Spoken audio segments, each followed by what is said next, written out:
வணக்கம், எப்படி இருக்கீங்க? புலவன் ஸ்டோர்ஸ் கும்பகோணம்.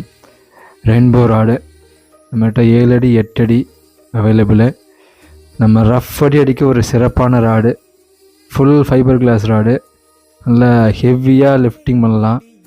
ஒரு 5 கிலோ 6 கிலோ தாராளமாக லிஃப்ட் பண்ணலாம். அந்தளவுக்கு தாக்கு பிடிக்கக்கூடிய ஒரு ராடு. டிப்பும் பார்த்திங்கன்னா ஃபைபர் கிளாஸில் கொடுத்துருப்பானுங்க. ஏன்னா டிப்பு நிறைய உடஞ்சிரும்னு சொல்லிட்டு ஃபைபர் கிளாஸில் வரும். ஹேண்டில் பார்த்திங்கன்னா ஃபோம் ஹேண்டில் வந்துடும். இந்த ராடு பார்த்திங்கன்னா நீ நல்லா பிடிச்சி ஒரு 3 கிலோ 4 கிலோ மீன்லாம் பிடிச்சின்னா நல்லா இழுக்கலாம். அந்தளவுக்கு ஹெவியாக இருக்கும் ராடு, தாக்கு பிடிக்கும். ஃபைபர் கிளாஸ் ராடு யூஸ் பண்ணுறவங்களுக்கு ஒரு வெயிட்லெஸ் வேணும் அப்படின்னா, அந்தளவு ரஃப் வேணும்னா இந்த ராடு யூஸ் பண்ணலாம். அந்தளவு தாக்கு பிடிக்கும். நம்மக்கிட்ட 7 அடி 8 அடி அவைலபிள் இருக்குது. வேணுங்கிறவங்க வாட்ஸ்அப் பண்ணுங்கள். கொரியர் வசதி இருக்குது நம்மக்கிட்ட. நன்றி, தேங்க்யூ.